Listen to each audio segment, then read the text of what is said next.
Ya, tapi sebelumnya kita sekali lagi, sebelum kita sama-sama kita belajar firman Tuhan ini dari kitab Daniel. Oke, sekali lagi saya perkenalkan diri saya. Ini saya Noni, saya saat ini melayani di GI Makassar. Senang sekali, sekali lagi senang boleh bersama-sama. Kita berdoa terlebih dahulu ya. Kami semua bersyukur kepadamu ya Bapa, yang selalu memberikan kepada kami firman-Mu. Dan Engkau terus menyingkapkan firman-Mu dalam kehidupan kami sehingga membuat kami boleh memahami dan boleh mengerti ya Tuhan rencana-Mu di dalam dunia ini, termasuk apa yang Kau ingin kerjakan di dalam kehidupan kami anak-anak-Mu. Saat ini kami mau bersama-sama belajar kitab Daniel. Bapa, bantu kami untuk boleh mengerti dan bantu kami juga untuk boleh memahami serta melakukannya dalam kehidupan kami ya Bapa. Biarlah kami anak-anak-Mu juga bisa berkontribusi di zaman kami. Ini doa kami. Kami berdoa memintanya hanya dalam nama Tuhan Yesus Kristus, Allah kami yang hidup. Amin. Oke, saya akan share ya supaya kita sama-sama untuk bisa bisa melihat dari kitab Daniel. Tapi sebelum saya share PPT-nya, Bapak Ibu Saudara, saya pengen tahu, ini saya pengen tahu dulu nih, siapa di antara Bapak Ibu Saudara yang pernah baca kitab Daniel? Boleh dong kasih emoji, emosinya apa aja? Yang penting saya hanya mau tahu sih, siapa aja yang pernah baca kitab Daniel? Iya, Randy, contoh Randy udah. Iya, Rina, ada lagi? Wah, lumayan ya. Lumayan. Ada lagi, Bapak Ibu? Iya. Oke, ya, thank you. Lumayan berarti yang baca ya. Nah, Bapak yang ketika baca di dalam kitab Daniel ini, menurut yang baca, berarti boleh bersuara sekarang ya. Tapi singkat aja sih. Ketika baca kitab Daniel, apa sih yang kalian rasakan?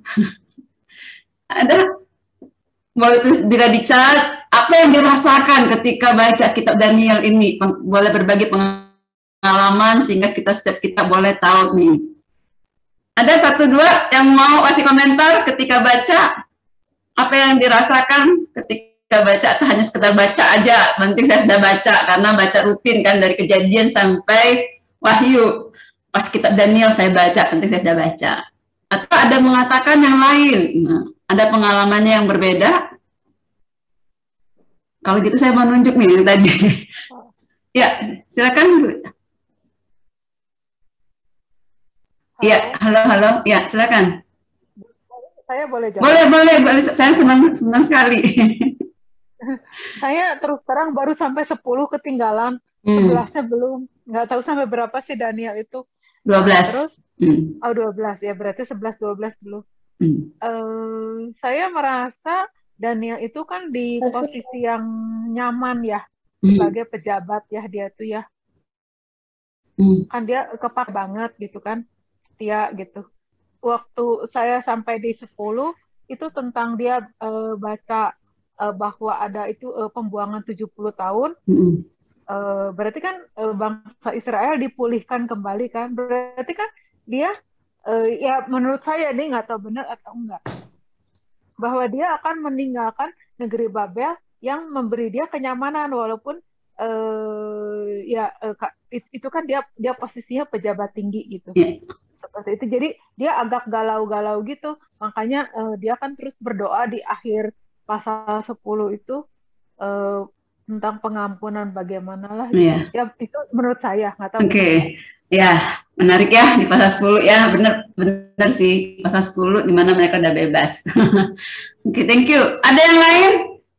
Ada yang mau kasih komentar yang lain? Bagaimana seru baca Daniel atau membosankan? Atau kitab Daniel itu penuh teka-teki. Saya pengen tahu aja sih. Ada satu lagi, Ibu Rina, boleh kasih komentar?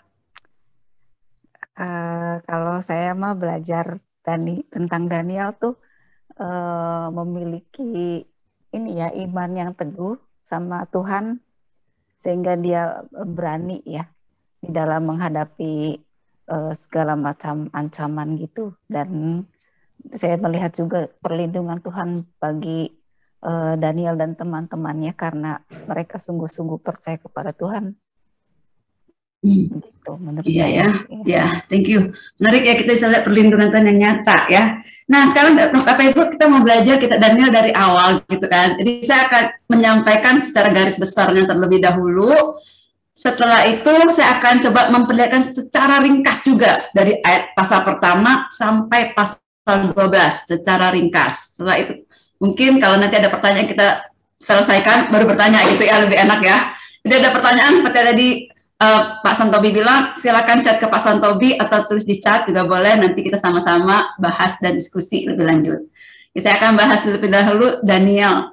Nah, kitab Daniel, siapa sih Daniel ini? Jadi ketika bahas kitab Daniel, penting sekali untuk kita ketahui siapa Daniel. Di dalam Daniel pasal 1, itu jelas sekali memberitahukan kepada kita, Daniel itu adalah paling tidak dia adalah mungkin anak bangsawan. Karena di ayat yang ketiga kan dikatakan, lalu raja bertitah kepada Aspenas, kepala istananya, untuk membawa beberapa orang Israel yang berasal dari keturunan raja dan dari kaum bangsawan. Jadi mereka inilah yang dipekerjakan oleh raja. Jadi orang bangsawan, anak raja. Jadi kemungkinan besar Daniel ini adalah anak bangsawan. Dan Yesus Kristus sendiri menyebut Daniel itu nabi. Jadi Daniel itu termasuk juga nabi. Selain itu Daniel juga di dalam kitab Yeskiel menyebutnya adalah orang besar. Kenapa? Karena dia disejajarkan dengan yang namanya Nuh dan Ayub. Jadi kalau kita baca Yeskiel pasal 14, nama Daniel itu disebut bersama dengan Nuh dan Ayub. Berarti dia ini orang besar loh, kitab Daniel ini. Dan Daniel juga adalah satu zaman dengan Yeremia dan Hizkiel. Dia lebih tua daripada Daniel. Daniel ini usianya sekitar belasan tahun lah ketika dia dibawa ke Babel. Tapi dia sejaman dengan Yeremia dan Hizkiel itu sekitar abad ke-7 akhir dan abad ke-6 pertengahan. Oke, dia hidup di dalam sekitar masa-masa seperti itu. Jadi Daniel ini cukup lama, sekitar 80 tahunan dia hidup, luar biasa dia. Nah, Daniel dia hidup di zamannya Raja Nebukadnezar. Kita tahu di pasal yang pertama sampai pasal 4 itu di mana Daniel hidup bersama Nebukadnezar di Babel. Dia juga tetap ada di dalam masa pemerintahan Belsasar. Jadi sebenarnya Nebukadnezar dia punya anak namanya Nabonidus, tapi Nabonidus ini tidak mau jadi raja, dia pergi, kata orang dia pergi betapa gitu kan, langsung digantikan oleh Belsasar. Belsasar ini adalah cucu dari Nebukadnezar. Ya, dia memerintah menggantikan Nebukadnezar karena papanya pergi Besmedi. Nah, itu ada di dalam kisah kitab Daniel pasal 5, 7 dan 8. Oke, jadi pasal 5, 7 dan 8 itu ditulis pada zaman Belsasar. Lalu setelah itu di zamannya media Persia, Daniel juga masih tetap hidup ternyata. Dan dia tetap kepake. Luar biasa Daniel. Jadi Daniel bukan hanya hidup di zaman Babel, kepake di sana, dia benar-benar menjadi sangat memberkati kerajaan. Dia bukannya memberkati kerajaan Babel, tapi dia juga memberkati kerajaan media Persia, itu Darius. Siapa Darius? Bapak Ibu Saudara, Darius ini kita jangan berpikir dia itu Darius yang disebut oleh Ezra. Enggak. Darius ini bukan Darius yang pertama seperti yang disebut oleh Ezra. Darius juga bukan Darius yang kedua seperti yang disebut Nehemia. Jadi siapa Darius ini? Nah, ini nanti kita akan lihat, kita coba nanti kita lihat siapa sih sebenarnya Darius ini, gitu kan? Oke. Nah, lalu lanjut Kores. Jadi Daniel juga hidup di zaman Kores, di pasal 10 sampai pasal 12 itu ditulis pada zamannya Kores. Di mana pada waktu zamannya Kores, pemerintahan ketiga, 3 tahun pemerintahan Kores, bangsa Yahudi kembali ke Yerusalem. Inilah kira-kira Daniel hidup. Jadi Daniel hidup di 2 kerajaan dan di 4 orang berkuasa. Di dalam kitab Daniel ini, kalau kita lihat susunannya, di dalam kitab Ibrani, dia termasuk di dalam kitab tulisan-tulisan atau ketuvim, kan? Jadi dia termasuk di dalam kitabnya Ayub, Mazmur, Amsal dan sebagainya. Itu masuk dalamnya. Kenapa? Karena kitab Daniel ini kalau kita lihat mulai di pasal ke-7 sampai pasal 12 itu sepertinya berbau nubuatan. Karena itu penulis Ibrani kitab Ibrani memasukkannya ke dalam tulisan. Sementara LXX ITB Alkitab kita atau bahasa Inggris memasukkannya ke dalam kitab nabi-nabi. Okay. Dalam kitab Daniel kita akan bisa melihat karakteristik Daniel yang unik, Bapak Ibu. Apa keunikan dari kitab Daniel ini? Yang pertama, di dalam kitab Daniel, kita bisa melihat pembuangan pertama mereka ke Babel pada zaman Nebukadnezar tahun 605 sampai tahun ketiga Kores, Raja Media Persia, di mana bangsa Israel boleh pulang ke rumah masing-masing. Tadi ya disebutkan oleh Ibu Elizabeth ya, jadi bagaimana kita lihat kan? Jadi Daniel itu mereka bangsa Yehuda itu dibawa dan pembuangan ke Babel, lalu mereka dibawa setelah 70 tahun mereka kembali lagi. Jadi Daniel pribadi dia mengalami masa di mana dia dibuang, tapi ada satu masa dia juga bisa melihat bagaimana janji Tuhan. Kan Tuhan berjanji selama 70 tahun mereka akan dibuang, oke? Dan Daniel melihat itu. Dia mengalami dibuang, tapi dia juga melihat bagaimana penggenapan janji Tuhan. Nah, Tuhan juga akhirnya membawa bangsa Israel kembali ke Yerusalem, ke Yehuda itu. Jadi Daniel adalah saksi mata yang melihat dan juga mengalami janji daripada Tuhan itu. Mengalami hukuman Tuhan atas dosa bangsa Yehuda itu, tapi juga mengalami juga belas kasihan daripada Tuhan. Sama seperti kita kan zaman sekarang, Bapak Ibu. Kita ini adalah saksi mata, kita juga adalah boleh dibilang orang yang mengalami masa COVID-19 ini. Jadi kita bisa mengalami bagaimana masa 1,5 tahun, 2 tahun hidup di dalam rumah gitu kan. Masa di dalam ketegangan di seluruh dunia. Inilah kita adalah saksi mata, sama seperti Daniel. Jadi Daniel adalah saksi mata yang juga mengalami masa 70 tahun itu. Masa pembuangan dan masa mereka dibawa pulang kembali. Apakah Daniel pulang? Nanti kita akan lihat. Dan dalam karakteristik selanjutnya, Daniel yang menarik adalah kitab Daniel ini berisi nubuatan. Nubuatan yang mencakup dari zamannya Daniel hingga pendirian kerajaan Allah di masa depan. Menarik sekali. Kenapa? Di dalam kitab Daniel kita bisa melihat bagaimana Tuhan menunjukkan pada Daniel, secara khusus di pasal 2, pasal 7, dan pasal 8. Sebenarnya di pasal 2, Nebukadnezar sendiri sudah diberi istilahnya clue-nya bahwa masa pemerintahnya itu pasti akan berakhir loh, gitu paling enggak kan. Karena apa? Dikasih mimpi nih, mimpi tentang patung itu yang sangat menarik. Okay. Dan Daniel sendiri juga mengalami mimpi dan dapat penglihatan tentang 4 binatang yang sangat luar biasa. Lalu kembali lagi di pasal 8, dan kita juga bisa melihat bagaimana dia mendapatkan penglihatan juga tentang domba dan kambing gitu.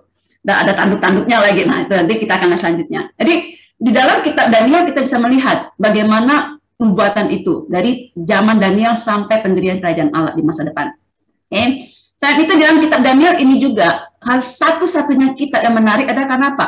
Ada tulisan Ibrani dan Aram, dan bahasa Aramnya lumayan banyak. Oke, sangat banyak sekali. Dari pasal 2 sampai pasal 7 itu ditulis dalam bahasa Aram. Jadi Ibrani dengan Aram sama nggak sih? Ya, kalau bilang sama pasti beda dong, gitu kan? Tapi ada nggak kesamaannya? Ya, cara bacanya mungkin agak sama cara bacanya, tapi pasti ada yang berbeda dalam hal strukturnya dan sebagainya. Nah, kenapa sih kitab Daniel ini dibagi 2 bagian? Karena jelas menunjukkan kepada kita, membaca kitab Daniel ada selain untuk orang Yahudi, juga untuk orang non-Yahudi. Jadi orang non-Yahudi itu juga bisa membacanya, secara khusus orang-orang yang tinggal di Babilonia sana. Okay. Babilonia itu sekarang ini daerahnya ini, Bapak Ibu. Kalau kalian tahu Irak, nah itu daerah sana, Syria, nah daerah-daerah sana di atas. Di dalam kitab Daniel ini kalau kita lihat di pasal yang pertama sampai pasal ke-6 itu cenderung sejarah dan kronologis. Tetapi di pasal ke-7 sampai 12 itu bersifat nubuatan yang tidak kronologis, seperti yang tadi saya sebutkan di atas. Jadi ada beberapa bagian yang ditulis pada zamannya Belsasar, itu pasal 7 dan pasal 8, pasal 9 di zamannya Darius, pasal 10 sampai 12 di zamannya Kores. Jadi itu tidak berurutan kronologisnya. Itu secara karakteristik. Oke. Sekarang kita akan melihat apa sih kontribusi kitab Daniel. Kontribusi kitab Daniel kita akan lihat dua bagian. Yang pertama itu kontribusi kitab Daniel pada kitab suci itu sendiri, apa sih kontribusinya. Terus yang kedua, ya tentunya untuk kita dong pasti kan, apa sih kontribusi kitab Daniel ini untuk kita secara pribadi ketika kita baca, terus apa dong saya dapat gitu kan. Nah, ini apa kontribusinya bagi kita. Kita akan lihat yang pertama terlebih dahulu. Apa sih kontribusi kitab Daniel pada kitab suci sendiri. Yang pertama, di dalam kitab Daniel itu memberikan kepada kita wawasan kondisi Babel selama 70 tahun penawanan di Babilonia. Jadi kondisi anak Tuhan yang dibuang di Babel. Kita bisa melihat nih bagaimana kondisi anak Tuhan yang dibuang di Babel selama 70 tahun. Di dalam kitab Daniel pasal pertama kita bisa melihat bagaimana mereka diperlakukan. Lalu di pasal 2 bagaimana mereka anak-anak Tuhan, orang-orang Yahudi, orang-orang ini mengalami ancaman bahkan mau di ujung maut gitu, di ujung tanduk yang mau mati gitu kan. Di pasal ketiga kita bisa melihat bagaimana mereka dipaksa untuk menyembah patung yang didirikan oleh Nebukadnezar. Jadi kita lihat di dalam masa-masa seperti selama mereka pembuangan itu, anak-anak Tuhan, orang-orang Yahudi, itu mereka secara rohani, mereka mengalami ketertekanan. Karena mereka tidak mengalami sebuah kebebasan untuk beribadah. Apalagi kebebasan, bahkan kebebasan untuk berdoa pun tidak ada, seperti kita lihat di Daniel pasal yang ke-6. Bayangin, untuk doa saja, gara-gara doa, dia harus masuk ke gua singa. Gara-gara tidak menyembah patung buatan Nebukadnezar, mereka dimasukkan ke dalam perapian. Itulah kondisi anak Tuhan, umat Tuhan, pada waktu mereka dibuang di Babel. Namun di sisi lain, kita juga bisa melihat hal yang positif, kan? Paling nggak hal positif. Hal positifnya, selama masa 70 tahun pembuangan di Babel itu, ternyata orang-orang Yehuda itu kepake juga menjadi berkat juga bagi pemerintahan Babel ataupun media Persia. Jadi menarik ya, mereka orang buangan, tetapi mereka juga dipakai, bisa menjadi berkat bagi pemerintah setempat. Ini luar biasa, ini sebagai teladan bagi kita nih, dimanapun bisa jadi berkat. Oke, ini kitab Daniel. Yang kedua dari kontribusi Daniel pada kitab Daniel itu sendiri, kita bisa melihat kitab Daniel ini bersaksi tentang keakuratan dan keandalan firman Tuhan. Kenapa saya bilang keakuratan dan keandalan firman Tuhan? Bapak Ibu Saudara, kalau kita masih ingat di dalam 2 Raja-Raja, ada ketika Hizkia dia bisa sembuh dari sakitnya, lalu dia menyambut tamu dari Babel dan dia memperlihatkan semua isi yang kerajaan yang dia miliki gitu. Yesaya langsung menegur dia dan menubuatkan, Pansdi, semua barangmu ini, semua yang kamu perlihatkan termasuk orang kamu itu akan diangkut semua ke Babel. Benar, tepat seperti apa yang Hizkia katakan. Itu benar-benar terjadi. Jadi semua orang anak bangsawannya, anak raja semuanya diangkut tepat seperti yang firman Tuhan katakan. Dan tepat juga seperti yang firman Tuhan katakan melalui Nabi Yeremia, bahwa mereka akan dibuang selama 70 tahun. Dan tepat setelah 70 tahun, di dalam Daniel pasal 10, mereka mendapatkan satu kebebasan untuk boleh pulang. Jadi kita lihat di sini, bagaimana firman Tuhan itu benar-benar firman yang ya dan amin. Jadi apa yang firman Tuhan katakan itu pasti akan terjadi. Ada nggak yang bisa menghalangi firman itu tidak terjadi? Nggak ada, Bapak Ibu Saudara. Karena firman Tuhan itu adalah ya dan amin. Oke, di sini kita bisa melihat sekali lagi keakuratan dan kehandalan firman Tuhan di dalam kitab Daniel ini. Apapun yang Tuhan katakan itu pasti terjadi. Itu enaknya firman Tuhan ya. Nah, selanjutnya kita lihat lagi. Dan kitab Daniel ini menariknya juga. Dia menghubungkan PL dengan PB. Kenapa saya mengatakan menghubungkan PL dan PB? Bapak Ibu Saudara, kita tahu perjanjian lama itu berakhir pada kitab Maliaki. Setelah Maliaki sampai perjanjian baru, hampir kitab Injil, itu tidak ada lagi kitabnya, gitu kan? Nah, apa yang terjadi di masa seperti ini? Masa sekitar 400 tahun lah, gitu, sebelum perjanjian baru. Apa yang terjadi di masa seperti ini? Inilah yang dijelaskan oleh kitab Daniel. Di dalam kitab Daniel menjelaskan kepada kita apa sih yang terjadi selama 400 tahun ini. Bagaimana keadaan bangsa-bangsa di dunia. Terus bagaimana keadaan umat Israel selama 400 tahun. Di dalam kitab Daniel inilah kita bisa melihatnya. Jadi kalau kita baca di dalam mulai dari pasal 2 saya sudah dijelaskan dalam mimpinya Nebukadnezar, dan pasal yang ke-7, yang ke-8 dan sampai ke-12 kita bisa melihatnya dengan jelas apa sih yang terjadi. Nah, bahkan kitab Daniel ini bukan hanya menghubungkan antara PL ke PB, tetapi kita juga bisa melihat bagaimana ke depannya lagi. Ini kitab Daniel yang luar biasa. Oke. Nah, kitab Daniel juga sekali lagi dia mencatat apa? Rencana Allah bagi bangsa-bangsa dan juga Israel, seperti yang tadi saya sebutkan. Bagaimana rencana Allah bagi Babel, bagi Media Persia, bagi Yunani, lalu Roma dan sebagainya. Jadi kita bisa melihat bagaimana rencana Allah, bagaimana Allah mencatatnya dengan begitu jelas sekali, Bapak Ibu Saudara. Ini ketika kita baca sekali, kita pasti akan bingung, apa sih maksudnya ya? Saya juga demikian sih. Ketika saya baca, saya juga aduh, apa maksudnya gitu. Jadi kalau kita baca berulang-ulang gitu kan, kita baca secara teliti, kita akan oh ya ternyata ini ya. Jadi jelas sekali bagaimana Allah mencatat dan menceritakan rencananya itu ke depan. Apa sih yang akan dia lakukan gitu. Termasuk juga dengan kedatangan Tuhan Yesus yang pertama dan kedua. Dan bahkan di dalam kitab Daniel juga memberitahukan kepada kita bahwa Yesus Kristus itu, Sang Mesias itu pasti akan dianiaya, akan menderita juga. Itu jelas sekali kita akan lihat nantinya. Oke? Nah, di dalam kitab Daniel ini juga itu adalah kontribusi untuk kitab Daniel. Selanjutnya kita juga akan melihat nih, apa sih kontribusi kitab Daniel untuk kita? Kan tadi kan kebanyakan kita kan hanya untuk kitab Daniel sendiri. Tapi apa sih kontribusinya untuk kita? Kitab Daniel ini juga memiliki satu kontribusi untuk kita saat kita melihat bagaimana kehidupan pribadi Daniel dan teman-temannya yang masih muda, namun mereka hidup takut akan Tuhan. Luar biasa. Mereka ini anak-anak muda, tapi yang takut akan Tuhan. Mereka telah memberikan teladan bagi kita sebagai orang percaya.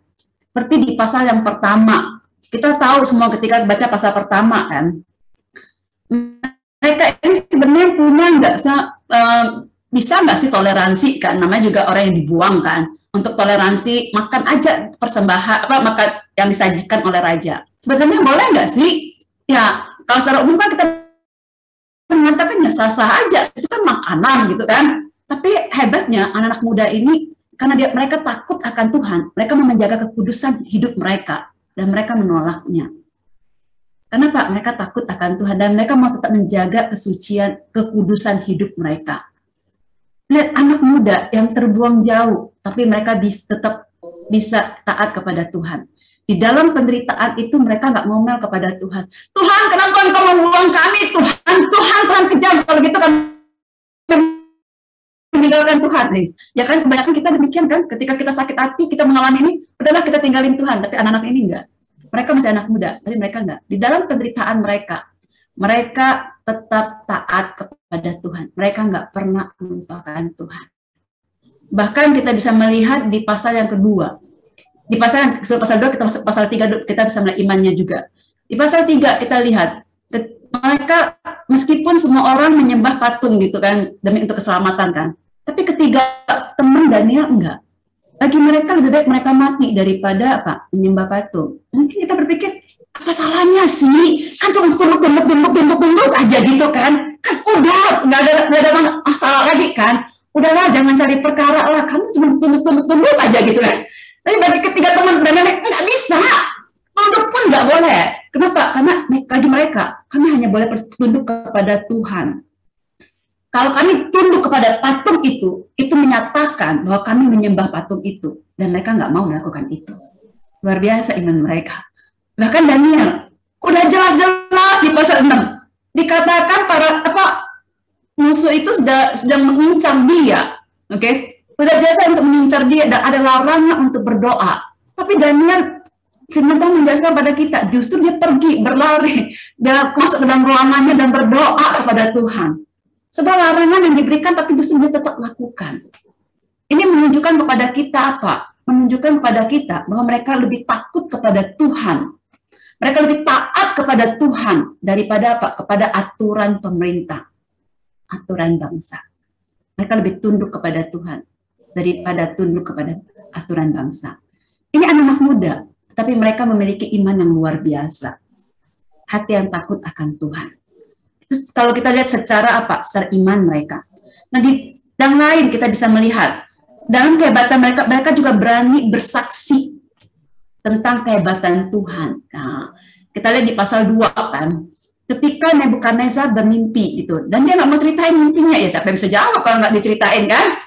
Tapi hebatnya Daniel, ketika dia diminta untuk menafsirkan mimpi itu, Daniel nggak bilang, sini, saya tafsirkan, itu mah mudah, saya bisa, karena saya punya keunggulan untuk menafsirkan mimpi-mimpi itu. Enggak, Bapak Ibu Saudara. Dan dia bisa nggak menyombongkan dirinya? Oh bisa kalau dia mau gitu kan? Karena dia memang dia pintar, dia hebat, dia berhikmat. Itu orang yang luar biasa Daniel itu. Tapi sekali lagi dari pasal 2 kita lihat dia nggak melakukan itu. Tapi dia justru apa? Dia justru sedang apa? Istilahnya dia sedang memberikan sebuah kredit itu kepada Tuhan. Dia sedang mempromosikan Tuhannya, tanda kutip kan?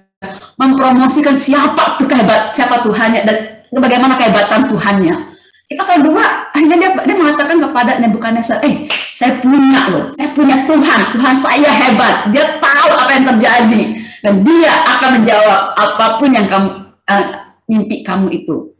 Ini kita lihat di sini, bagaimana Daniel bukannya menyombongkan dirinya, tetapi dia apa?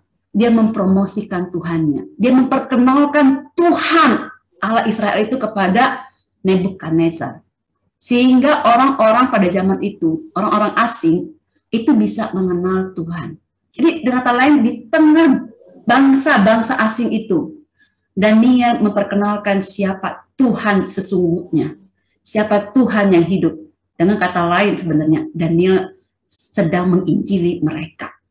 Luar biasa Daniel. Dan bahkan jika kita lihat di pasal 6 juga hal yang sama. Bagaimana mereka juga memperlakukan itu. Dan di pasal 3, ketika teman-teman Daniel juga melakukan hal yang sama. Mereka mengatakan Tuhan kami bisa menolong kami. Tapi kalaupun tidak juga nggak apa-apa, luar biasa. Inilah iman mereka, bagaimana mereka bersaksi tentang kehebatan Tuhan. Dan ini bagian yang bisa kita pelajari juga Bapak Ibu Saudara di dalam kehidupan kita sebagai anak-anak Tuhan. Di dalam kondisi kita, dimanapun kita berada, dalam kesulitan apa, dalam masalah apapun yang saat ini sedang kita hadapi. Biarlah kita belajar untuk tidak mengomel-ngomel, untuk tidak menggerutu, atau untuk tidak mengasihani diri sendiri, tetapi biarlah kita belajar untuk tetap percaya kepada Tuhan. Dan hidupkan itu melalui kehidupan kita, nyatakan itu, supaya orang lain tahu kok, yang benar ya alam itu beda banget ya dengan Allah kita. Nah itu sampai, kalau orang saya mengatakan demikian dalam kehidupan kita, itulah yang Tuhan ingin kita lakukan. Okay? Dan kita juga boleh melalui kehidupan kita juga ini, meskipun kita hebat sih, meskipun kita pintar, kita penuh hikmat gitu ya, tapi biarlah kita boleh mengatakan kepada semua orang, itu bukan saya, tapi Tuhan.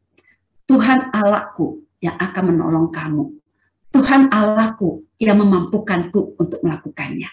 Jadi sehingga Pak, melalui tindakan kita, melalui tutur kata kita memperkenalkan Tuhan. Sehingga Pak, Tuhan yang dikenal, bukan kita yang dikenal.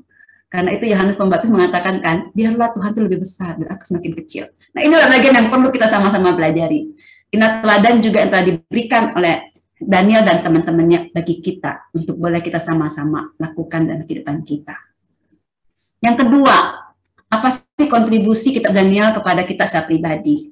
Yang kedua, di dalam kitab Daniel ini, kitab yang memberikan kepada kita harapan dan penghiburan, di mana memberikan kesaksian terus-menerus tentang kedaulatan Tuhan. Bapak Ibu Saudara, dari pasal yang pertama sampai pasal yang terakhir, kita bisa melihat bagaimana kedaulatan Tuhan itu. Bagaimana Tuhan Allah yang bekerja semuanya. Meskipun kelihatannya tuh nggak ada secara langsung kan, tapi nyata gitu. Bagaimana Tuhan berdaulat itu melembutkan hati dari pegawai Babel itu, sehingga mereka mengasihani Daniel dan sebagian kawan-kawannya. Bagaimana Allah yang berdaulat ini juga yang memberikan hikmat bijaksana bahkan 10 kali lipat kepada Daniel dan teman-temannya.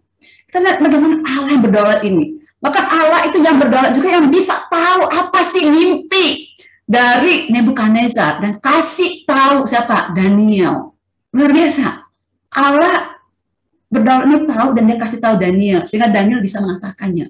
Dan Allah yang berdaulat ini juga yang mengatur, memiliki rencana terhadap bangsa-bangsa. Sehingga dia tahu nih, setelah Babel apa yang terjadi. Setelah Babel akan datanglah Media Persia. Setelah Media Persia siapa lagi? Yunani. Setelah Yunani akan apa? Ada Romawi. Oke? Dan ini seterusnya. Ini bagaimana Allah kita. Dia mengontrol alam semesta ini. Dan ketika kita memahami itu, bahwa Allah kita adalah Allah yang berdaulat, Allah yang berkuasa. Pada waktu kita baca kitab Daniel, itu boleh memberikan kepada kita sebuah harapan, sebuah keyakinan untuk betul percaya kepada Allah kita ini. Apa sih yang sulit dalam kehidupan kita? Apa sih yang nggak bisa Tuhan lakukan? Nggak ada. Oke, karena dia berdaulat, dia berkuasa, dia mampu. Karena itu biarlah kita ketika baca kitab Daniel, memberikan kembali kepada kita kekuatan, keyakinan, untuk tetap percaya pada dia, untuk terus mengandalkan dia, berharap kepada dia. Karena apa? Kita yakin, apapun yang Tuhan izinkan terjadi dalam kehidupan ini, pasti ada tangan Tuhan yang melindungi dan memberikan keberanian untuk menghadapinya. Inilah kitab Daniel yang bisa kita baca. Dari pasal yang pertama sampai pasal yang terakhir, kita bisa melihat bagaimana kehidupan anak-anak Tuhan pada akhirnya. Pasal yang terakhir, pasal 12 itu sebagai sebuah penghiburan lah bagi kita, anak-anak Tuhan. Oke? Itu kontribusi kitab Daniel dalam kehidupan kita, bagi kita setiap pribadi. Nah, kita akan masuk ke dalam kitab Daniel secara khusus satu persatu, oke? Saya secara singkat aja, Bapak Ibu Saudara. Nanti setelah itu kita boleh bertanya satu dengan yang lain, gitu ya. Yang di sini kalau kita lihat di pasal yang pertama, bagaimana kehidupan Bang Daniel dan teman-temannya di dalam masa pembuangan itu. Bagaimana sekali lagi kita melihat bagaimana iman Daniel karena takut akan Tuhan, dia lebih memilih untuk tidak makan sajian yang disajikan oleh raja, tapi dia lebih memilih untuk makan sayur-sayuran. Dan sehingga dari apa yang dia lakukan itu, Tuhan pun memberikan kepada dia, dibuat upah bagi dia, sehingga dia lebih bijaksana dari banyak orang. Dan di pasal yang kedua, kita bisa melihat juga bagaimana Nebukadnezar mimpi, Tuhan memberikan kepada dia mimpi, tapi tidak ada seorang pun yang bisa menerjemahkannya. Kenapa? Nebukadnezar tidak menceritakan mimpinya. Ya, siapa yang tahu kan, kecuali Tuhan. Jadi disinilah kita bisa melihat bagaimana Tuhan memakai Daniel. Dan melalui Daniel lah, Nebukadnezar bisa kenal siapa yang namanya Tuhan, Allah Israel itu. Dan dengan hikmat yang daripada Tuhan, Daniel menerjemahkan mimpi Nebukadnezar. Sebuah mimpi yang menceritakan tentang masa akan datang. Apa yang akan terjadi di depannya itu. Di pasal yang ketiga, ini bangsa Israel, orang-orang Yahudi mengalami pencobaan, di mana mereka diharuskan untuk menyembah patung buatan dari Nebukadnezar. Jadi dari mimpi dia buat jadi patung, dan dia minta semua orang untuk harus menyembah patung itu.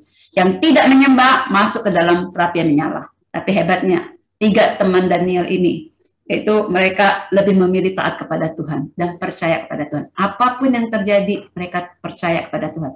Baik mereka hidup ataupun mereka mati, mereka tetap percaya kepada Tuhan. Itu iman yang luar biasa. Dan kita mungkin akan bertanya, di mana Daniel pada waktu itu? Oke, saya juga tidak tahu di mana Daniel pada waktu itu di pasal 3 ini. Oke, kita lanjut di pasal yang keempat.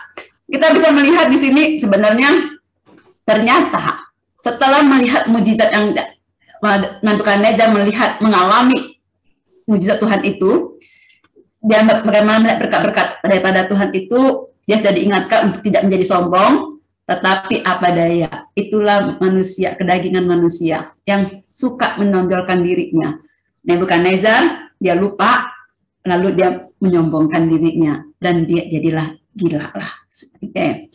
Ini hukuman, tapi sampai 7 tahun, kemudian ajaib lagi kita bisa melihat bagaimana dia normal kembali. Setelah dia normal kembali, dia benar-benar mengakui Tuhan itu luar biasa. Pertanyaan mungkin, apakah Nebukadnezar percaya kepada Tuhan? Nah, nanti, oke. Lanjut, kita lihat di pasal yang kelima. Di pasal kelima ini digantikan oleh Belsasar. Sekali lagi Nabonidus, anaknya Nebukadnezar tidak mau menjadi raja, digantikan oleh anaknya, yaitu Belsasar. Belsasar yang terlalu kurang ajar, dan dia tidak menghargai Daniel. Tapi dalam kejahatan dia itu, akhirnya di dalam masa kekuasaan Belsasar inilah Babel jatuh ke tangan Media Persia. Di pasal yang ke-6 kita bisa melihat bagaimana Daniel dan teman-teman Daniel itu ketika ada orang, dia menjadi orang kedua dari pemerintahan Media Persia, dan ada orang-orang yang nggak suka gitu, lalu mereka meminta kepada Darius supaya diadakan untuk larangan berdoa, meminta kecuali kepada Darius, itu kepada raja. Tapi kita lihat Daniel tetap berdoa kepada Tuhan. Namun demikian kita juga lihat bagaimana kedaulatan Tuhan. Meskipun Daniel masuk ke dalam gua singa, singa-singa tidak memakan dia. Tetapi sebaliknya, singa-singa justru memakan musuh-musuhnya. Kalau bukan Tuhan yang menjaga Daniel, kalau bukan Tuhan yang berkuasa atas binatang-binatang itu, Daniel juga mati, Bapak Ibu Saudara. Tapi ini kita lihat hebatnya Tuhan Allah Israel itu. Oke. Nah, Darius di sini sebenarnya sekali lagi kita nggak tahu siapa Darius ini, teman-teman. Tapi ada kemungkinan orang mengatakan gini, ada yang mungkin mengatakan Darius ini adalah orang yang ditunjuk untuk memerintah Babel sebagai provinsi Persia. Tapi ada juga yang mengatakan Darius ini nama lain dari Kores, atau nama anaknya Kores itu Kambisis, kita juga nggak tahu, atau dia adalah keturunan Ahasuerus. Nah, sekali lagi tidak ada jawabannya. Jadi siapa Kores, siapa Darius ini kita nggak tahu. Jadi mungkin dia adalah ya salah satu dari pejabat Persia itu. Oke. Itu pasal 6. Nah, yang menariknya sebenarnya pasal 1 sampai pasal yang ke-6 itu pasti kalian udah tahu lah, itu hal yang biasa kan. Kita lihat pasal yang ke-7. Di dalam pasal yang ke-7 ini menarik sekali. Kenapa? Ini mulai menarik karena di sana ada cerita tentang 4 binatang dan anak manusia. Nah, di sini mulai menarik. Jadi di dalam mimpinya dikatakan di pasal 7, Daniel mendapat penglihatan tentang 4 binatang buas. Sebenarnya binatang-binatang buas yang Daniel lihat itu mewakili kerajaan yang ada di dalam dunia. Penglihatan yang Daniel lihat itu sama dengan penglihatan yang dilihat oleh Nebukadnezar. Tetapi ada nggak bedanya? Ada dong bedanya. Apa bedanya? Ya, kalau kita baca di pasal 2 dengan pasal yang ke-7 pasti beda. Apa bedanya? Kalau di pasal kedua, dalam mimpinya Nebukadnezar, itu hanya mencakup aspek politik kerajaan saja.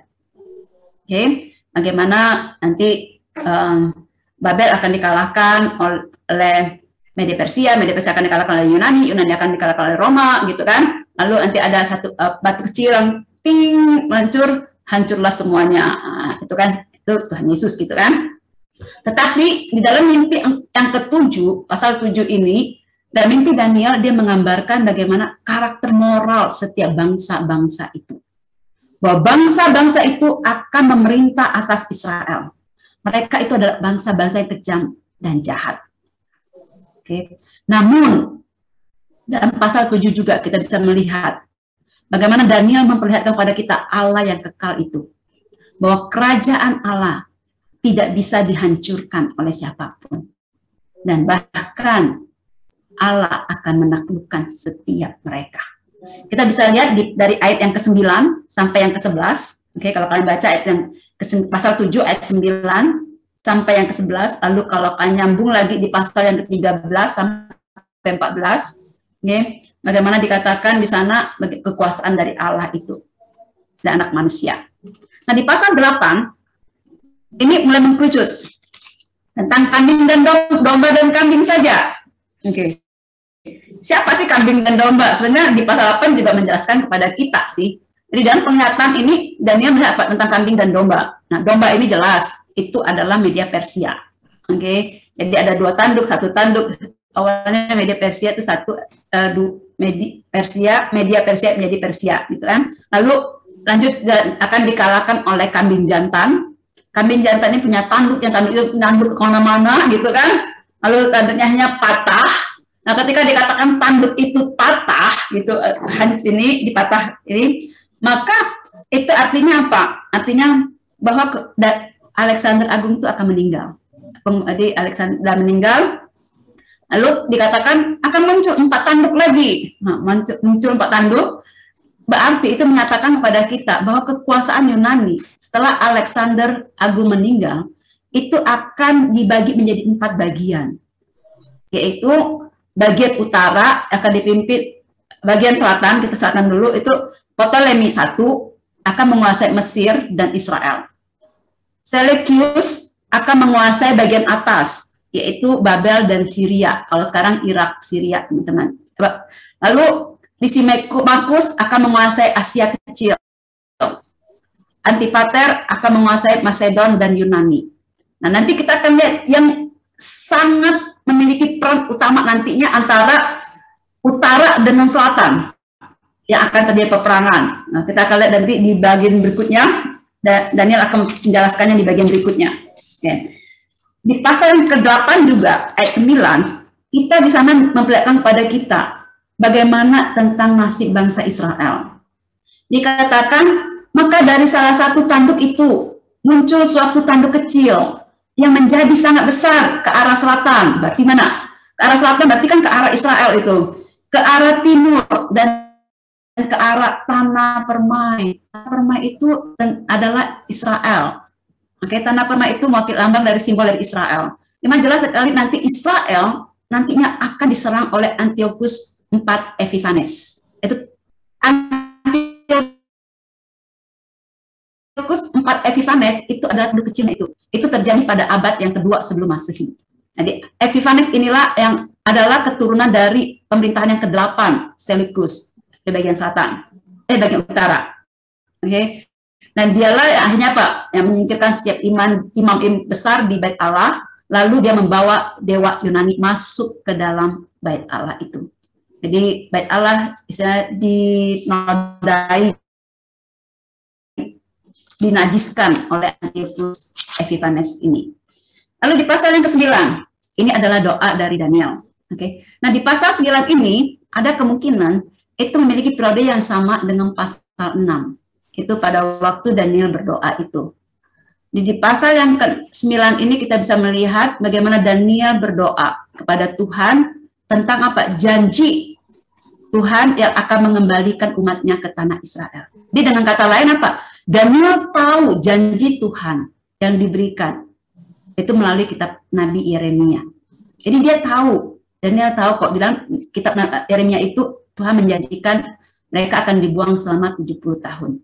Karena itu Daniel datang kepada Tuhan dan minta Tuhan, janji Tuhan itu. Nah, di dalam doanya kita lihat bagaimana sikap Daniel ketika dia berdoa. Dia berpuasa dan dia mengaku dirinya sendiri, dia mengaku dosanya gitu.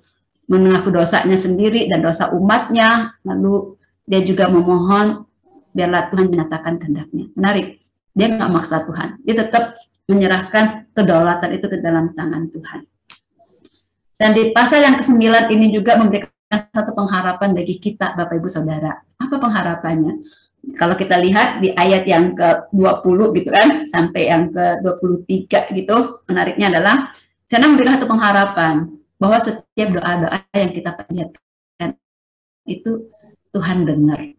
Dikatakan di ayat yang ke-23, dikatakan, ketika engkau mulai menyampaikan permohonan, keluarlah suatu firman, maka aku datang untuk memberitahukannya kepadamu. Jadi ketika Daniel berdoa, maka Tuhan utus Gabriel untuk memberitahukan kepada Daniel apa yang dia sedang gumulkan itu. Jadi Bapak Ibu Saudara, jangan bosan-bosan untuk berdoa. Tetap setia berdoa, gedor terus pintu surga. Kenapa? Setiap doa kita pasti Tuhan dengar. Oke? Tuhan pasti dengar. Ini kita lihat di bagian ayat ini menjelaskan kepada kita doa Daniel itu didengar Tuhan. Lalu Tuhan pun mengutus yaitu Gabriel untuk datang. Dan di ayat 24 itu ada 77. Saya paling bingung kalau namanya simbol angka, Bapak Ibu Saudara. Tapi jangan tanya saya simbol angka, karena saya paling nggak suka simbol angka itu. Tapi ya ini ada kemungkinan itu adalah tentang apa? Kedatangan Tuhan Yesus yang pertama dan yang kedua.